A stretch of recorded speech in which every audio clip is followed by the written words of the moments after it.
বছরের শেষ মাস অর্থাৎ ডিসেম্বর মাস পড়ে গেছে। সেক্ষেত্রে 31শে ডিসেম্বরের মধ্যে এমন অনেকগুলো কাজ রয়েছে যে কাজগুলোকে কিন্তু আপনাদের অবশ্যই মনে করে নিতে হবে, অন্যথায় কিন্তু আপনাকে ফিনান্সিয়াল কিছু লসেস হতে পারে, অর্থাৎ কিছু আর্থিক ক্ষতি হতে পারে যদি আপনারা এই কাজগুলোকে সময় মতন না করেন। সেক্ষেত্রে বেশ কিছু নতুন কিছু রুলসও রয়েছে, যেগুলো কিন্তু অলরেডি চালু হয়ে গেছে এবং যেগুলো সম্বন্ধে জানাটাও কিন্তু আপনাদের একান্ত প্রয়োজন। তো চলুন এক এক করে সমস্ত কিছু জেনে নিই। তো প্রথমে যে কাজটিকে আপনাকে 31শে ডিসেম্বরের মধ্যে অবশ্যই করে নিতে হবে সেটা হচ্ছে ইনকাম ট্যাক্স রিলেটেড। হ্যাঁ বন্ধুরা, যদি আপনারা ফিনান্সিয়াল ইয়ার 2023-2024-এর আইটিআর ফাইল করতে যদি আপনারা ভুলে গিয়ে থাকেন, তাহলে সেক্ষেত্রে আপনার কাছে 31শে ডিসেম্বর পর্যন্ত সময় রয়েছে। এই 31শে ডিসেম্বর পর্যন্ত আপনারা 2023-2024-এর ইনকাম ট্যাক্স রিটার্ন ফাইল করতে পারবেন। সেক্ষেত্রে আপনাকে কিছু ফাইন দিতে হবে, কিন্তু তা সত্ত্বেও আপনারা করতে পারবেন। এছাড়াও যদি আপনারা অ্যাডভান্স ট্যাক্স যদি আপনারা ভরেন, তাহলে সেক্ষেত্রে অ্যাডভান্স ট্যাক্স জমা করার শেষ তারিখ হচ্ছে 15ই ডিসেম্বর।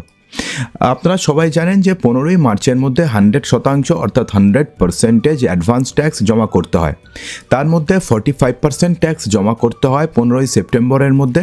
15ই ডিসেম্বরের মধ্যে 75% ট্যাক্সেস জমা করতে হয় এবং 15ই মার্চের মধ্যে 100% অ্যাডভান্স ট্যাক্স জমা করতে হয়। সেক্ষেত্রে আপনাদের মধ্যে যারা এখনও করেননি, আপনাদের কাছে সময় রয়েছে, অবশ্যই করে নেবেন। এরপরে যে আপডেটটি রয়েছে সেটা হচ্ছে আধার কার্ড রিলেটেড। হ্যাঁ বন্ধুরা, আপনাদের কাছে যদি আধার কার্ড থাকে এবং সেই আধার কার্ডটিকে আপনি যদি বিগত 10 বছরের মধ্যে আপনারা কোনো প্রকারের আপডেট করে না থাকেন, তাহলে সেক্ষেত্রে আপনাদের আধার কার্ড আপডেট কিন্তু অবশ্যই করে নিতে হবে।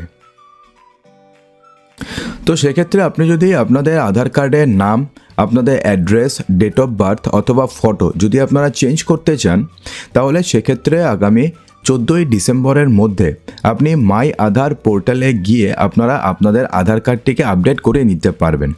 তাহলে সেক্ষেত্রে যদি আপনারা মাই আধার পোর্টালে গিয়ে আপনাদের আধার কার্ড আপডেট করেন, তাহলে সেক্ষেত্রে আপনাকে কোনো চার্জেস দিতে হবে না, অর্থাৎ সম্পূর্ণভাবে ফ্রিতে আপনারা আধার কার্ড আপডেট করতে পারবেন।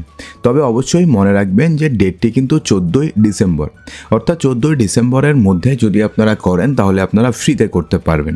যদিও এর আগে কেন্দ্র সরকারের তরফ থেকে অনেক ডেট এক্সটেন্ড করা হয়েছে, তবু এখনও পর্যন্ত ডেট এক্সটেন্ডের কোনো নোটিফিকেশন আসেনি।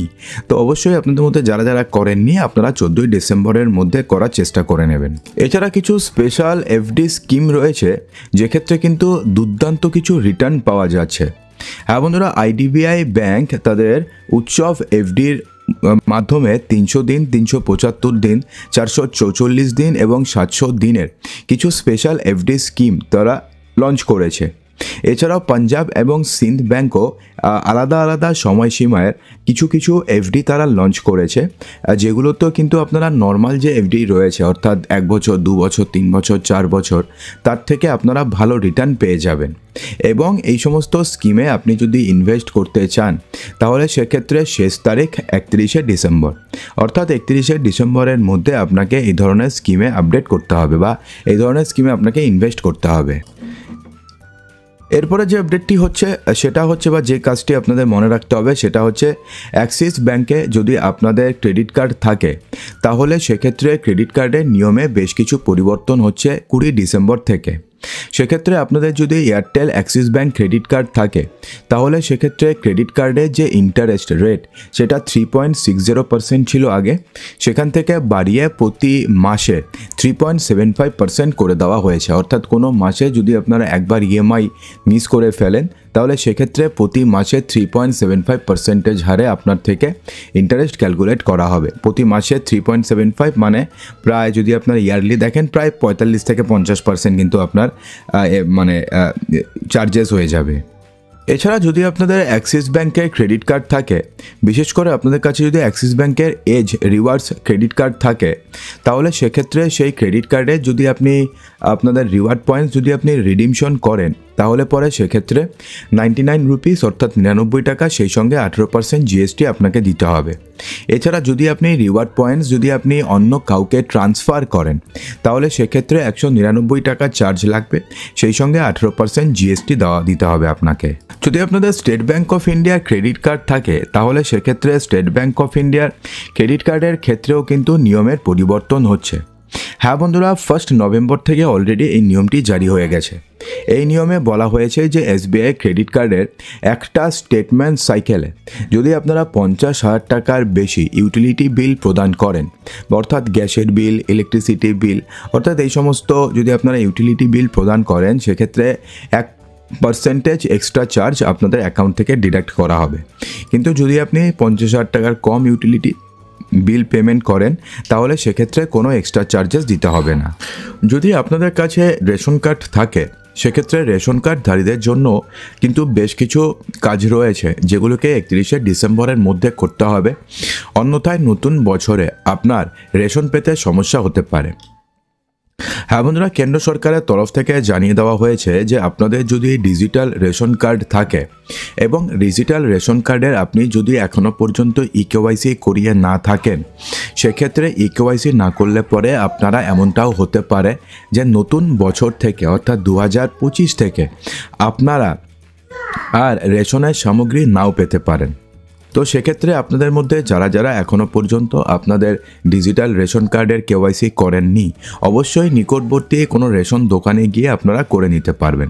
খুব একটা কাজ নেই, জাস্ট যদি আপনারা অনলাইনে করতে চান তাহলে পরে 2 মিনিট লাগবে, আর যদি অনলাইনে করতে না চান তাহলে যে কোনো রেশন দোকানে যাবেন, রেশন দোকানে গেলে পরে আপনাকে আপনার ইকেওয়াইসি করে দেবে।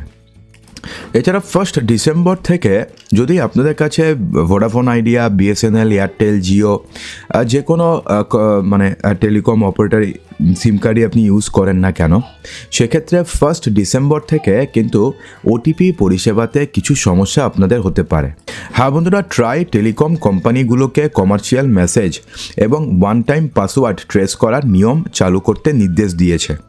অর্থাৎ কোম্পানিগুলোকে বিভিন্ন যে কমার্শিয়াল মেসেজগুলো রয়েছে, অনেক ধরনের কমার্শিয়াল মেসেজ আছে আপনাদের মোবাইলে, দেখবেন যে বিশেষ করে যে অনলাইন গেমিংয়ের প্রচুর মেসেজ আসে।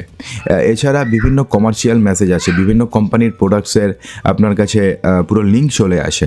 তো সেই সমস্ত কমার্শিয়াল মেসেজ এবং বিভিন্ন ওয়ান টাইম যে পাসওয়ার্ডগুলো রয়েছে যেগুলো নর্মালি ফেক বা যেগুলো নর্মালি আপনার সঙ্গে ফ্রড করার জন্য ব্যবহার করা হয় বা ফ্রড করার জন্য পাঠানো হয়, সেই সমস্ত ওয়ান টাইম পাসওয়ার্ড ট্রেস করার নিয়ম চালু করতে নির্দেশ দিয়েছে।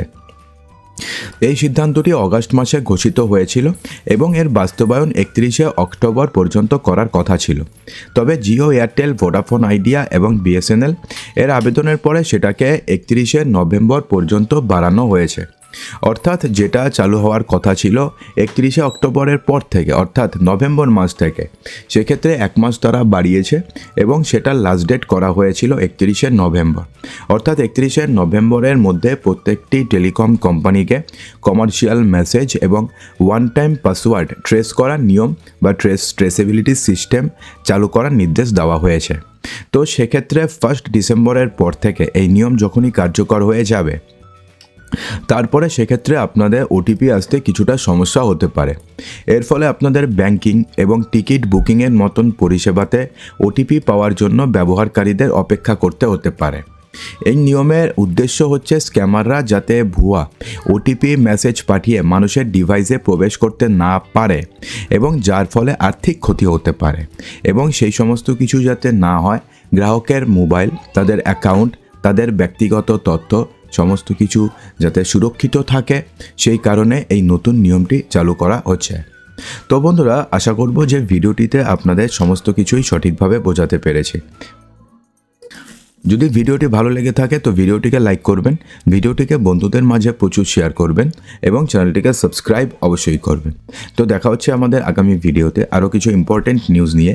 ততক্ষণের জন্যে ভালো থাকবেন, সুস্থ থাকবেন।